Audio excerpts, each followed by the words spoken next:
Welcome back, everyone. Today we're going to be diving into a pretty fascinating claim about CNN Okay. and whether they aired a pre-recorded interview as live. Hmm. Our main source for this deep dive is a video analysis, so let's get right into it. Sounds intriguing. Yeah, the video starts with someone just casually channel surfing, right?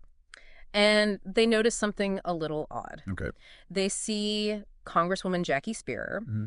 being interviewed, it seems like, on both CNN and MSNBC, like at the same time. Oh, wow. So the video creator claims that the CNN version wasn't actually live. Huh. I see. So to understand this claim, we need to talk about something called lower thirds. Right. Right. Yeah. Those are those on-screen graphics that usually show a person's name and title. Exactly. And in a news broadcast, if there's a live indicator on the lower third, that's usually a sign that we're looking at real-time content. Right, and that's where this alleged discrepancy lies. So the video highlights the clock on CNN's lower third during Spearer's interview, and it shows 7:07 p.m. Eastern Time. But then they show the cable provider's clock, which you can also see like while they're flipping through the channels. Yeah. And it says 7:07 p.m. Eastern too. Hmm. But wait, there's more. Okay. The video then shows photos that were tweeted by Spearer's aides during both of her interviews on CNN and MSNBC. Interesting. So the CNN interview photo has a timestamp of 3:25 p.m. Pacific time, Okay. and it was tweeted, get this, before the alleged live interview even aired. Oh, wow. That is interesting. So the time zone difference here becomes super important. Right. 3:25 p.m. Pacific time is 6:25 p.m. Eastern time. Exactly. So if the interview was truly live on CNN at 7:07 p.m. Eastern, that photo would have been tweeted like almost 40 minutes before the interview even began. Exactly. Like, how could they tweet a photo from an interview that hasn't even happened yet? Right. Yeah, that's strange. Yeah. And then, to further solidify their point, the video shows a photo from the MSNBC interview that was tweeted at 4:08 p.m. Pacific time, which is 7:08 p.m. Eastern. And that lines up perfectly with when their live broadcast actually happened. Mm. It really is like piecing together a puzzle, you know? Yeah. Trying to make sense of these timestamps and photos and seeing if they all fit together. Right. And to kind of drive their point home even further, the video also compares CNN to other networks. Oh, yeah. And they show examples of Fox News and MSNBC very clearly labeling pre-recorded segments with recorded earlier notifications. Right. And they remove that live indicator, you know? Yeah. So even though it's not legally required to do that, there are these like industry practices in place. Yeah. I mean, they help maintain transparency with the audience. Right. And they manage viewer expectations. Mm. So the video creator is using this comparison, right, to suggest that CNN might be intentionally misleading its audience Right. by not doing that. And the video doesn't stop there. They go on to bring up a bunch of other instances where CNN has been accused of peddling fake news. Hmm. They talk about a lawsuit filed by a hospital CEO against CNN. An alleged faked satellite interview where two reporters were supposedly in different locations, but it turned out they were actually in the same parking lot. Oh, wow. There's even a segment about the blurring of a man's Donald Trump T-shirt during a rebroadcast. Hmm. Jake Tapper's son calling his father fake news. Okay. And even Anderson Cooper's participation in recording fake news segments for the movie Batman v Superman. Right. So it's important to point out that we're not here to actually validate or debunk any of these claims. Right. Our focus is on understanding that main video and the evidence presented about the Spear interview. Exactly. But it is interesting to see how the video creator uses these other examples, right, to build this broader narrative about CNN's credibility. Right. So we've laid out all the key pieces of evidence that this video is presenting. Yeah. The conflicting timestamps. Yeah. The photo evidence. Mm-hmm. The comparisons to other networks Yeah. and their labeling practices. And this is where things get really interesting, because we got to start asking ourselves. What do we make of all this? Yeah. How much weight do we give to these individual pieces of evidence, and how do they influence our perception of CNN's credibility? Exactly. And that's what we're going to be exploring as we continue our deep dive. Yeah. Okay, so we've laid out this intriguing puzzle of timestamps and photos and industry practices. It's like we're media detectives or something trying to uncover the truth. Exactly. And like any good detective, we need to be super thorough, Yeah. right? We're dealing with a single source here, a single perspective. Right. So how do we, as critical consumers of information, how do we navigate a situation like this? Like, where do we even begin? Yeah, that's where the real deep dive begins, right? It's about going beyond just the surface level, and considering potential biases Mm-hmm. and seeking out, additional information to get a more complete understanding. So are you saying we should be out here fact-checking everything we see and hear? Well, I mean, that's an excellent question. While fact-checking everything might not always be feasible, it's really important to develop like a healthy skepticism, Okay. a discerning eye.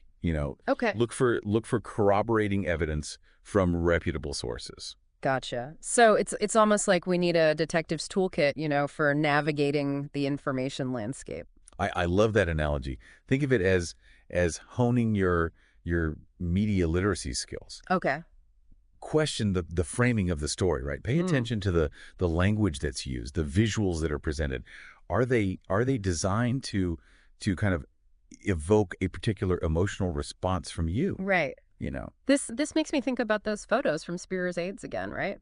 Could Yeah. they have been manipulated? Could they have been like taken out of context? That's always a possibility in the digital age, right? Right. Images can be, easily altered. Yeah. Information can be selectively presented to fit a specific narrative. So how do we protect ourselves from that? Like, are there any tools or strategies we can use? One helpful strategy is reverse image searching. Yeah. So you can upload an image into a search engine like Google Images or Tiny, and you can see where else that image pops up online. Mm. This can help you determine whether or not an image has been manipulated Okay, yeah. or used in different contexts. So it's like having a digital magnifying glass to examine the evidence more closely. Exactly. And remember, context is king. Don't just focus on isolated pieces of information. Try to understand the broader context in which those pieces of information are presented. Mm-hmm. What's the source's overall agenda? Are they presenting a balanced perspective? This is really making me rethink how I approach news and information. Like, I feel like I've been kind of sleepwalking through it. That's the goal, right? It's about empowering you to be a more informed and discerning consumer of media. Mm. And it's not just about spotting potential fake news or something like that. It's also about understanding the nuances of media production, the choices that are made in editing and presentation. Right. Like, there's this whole unseen world behind the scenes that's influencing what we see and how we see it. Becoming aware of that unseen world is a key step in developing media literacy. It allows you to deconstruct the message, to look beyond the surface and understand the underlying mechanisms at play. It's almost like learning a new language, the language of media. That's a great way to put it. By learning the grammar and syntax of media, you become a more fluent and critical reader of the information landscape. Okay. So coming back to this CNN video that we're talking about, how can we apply these media literacy skills to actually evaluate the claims being made? Like, what specific questions should we be asking ourselves? Well, first, consider the source. Who created the video? What's their background? Right. What's their perspective? Are they known for producing reliable content? Right. Yeah, that's a good point. The video creator here is Mark Dice, and he has a pretty extensive history of producing conservative political commentary. Right. So it's important to be aware of that perspective going in. It doesn't necessarily invalidate the claims being made, but it's a factor to consider. Right. So it's like acknowledging that everyone has a lens through which they view the world. Precisely. Yeah. And understanding that lens can help us interpret the information more effectively. Um, It's also interesting how the video uses humor and sarcasm to engage the audience. It definitely makes it more like entertaining to watch. Right. That's a common technique in persuasive communication. Okay. Humor can be a powerful tool for connecting with viewers and making, kind of complex topics a little bit more accessible. Mm-hmm. However, it's important to be aware of how humor can also be used to subtly influence opinions and reinforce biases. So it's like a double-edged sword. It can make the information more engaging, but it can also potentially cloud our judgment. Exactly. It's all about being aware of the techniques being used and evaluating the information critically. This has been a real eye-opener for me. I completely agree. What stands out to me is how empowering it is to learn these critical thinking skills. Knowledge is power, Yeah. especially in the age of information overload, right? Yeah. The more you understand about how media works, the better equipped you are to navigate the complexities of the information landscape Right. and make informed decisions. I couldn't agree more. So before we wrap things up, what are some like key takeaways that we can offer our listeners as they continue to kind of explore this topic? First and foremost, always approach information with a healthy dose of skepticism. Don't just accept things at face value. Dig deeper. Okay. Ask questions.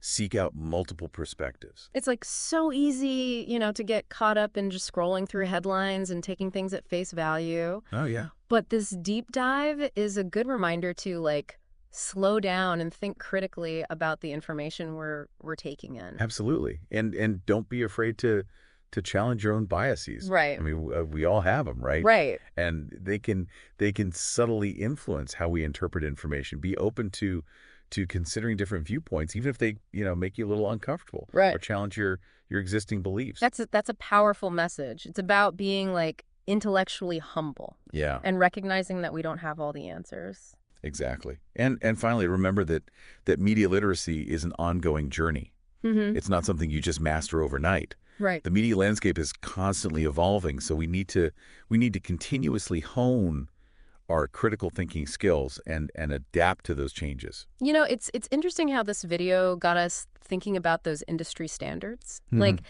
it made me realize I don't always pay attention to those recorded earlier labels. Yeah. Do you think most people even notice those? That's a great question. And it speaks to how much we just take for granted when we're consuming media. Right. We often assume that what we see is what we get, especially when it comes to live broadcasts. Right. But as we've seen, there's a lot happening behind the scenes that can really shape our perception of reality. Right. It makes you wonder, like, how many times have we watched something pre-recorded and we didn't even realize it? Yeah. But going back to the evidence presented in this video, let's say you've gone through it all. You've scrutinized the timestamps, you've considered the source's perspective, and you've done your best to apply those media literacy skills that we talked about. What happens when, even after all that, you're still left with like conflicting information? Yeah. Or conflicting perspectives? That's the heart of the issue, isn't it? We crave certainty, but the truth is often messy and complex. And in cases like this, it's important to remember that there isn't always a clear-cut answer. So how do we, as critical thinkers, how do we navigate that gray area? It feels almost counterintuitive to accept that there might not be a definitive right answer.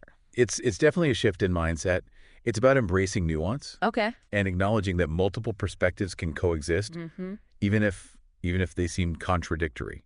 It's about weighing the evidence, right, considering the context, and ultimately forming your own informed opinion based on the information that's available to you. That feels a lot more challenging than just accepting what you see at face value. Yeah. But I can see how it would be like ultimately more rewarding. It's about taking ownership of your understanding of the world. Yeah. Instead of just being a passive consumer of information. Exactly. And that's what this deep dive is all about, empowering you to be an active participant in the information landscape. This has been a really incredible deep dive. I feel like I've gained some valuable tools for navigating the world of news and information. Yeah, it's like we've given you this mental toolkit, for dissecting media, for understanding the language of production and presentation.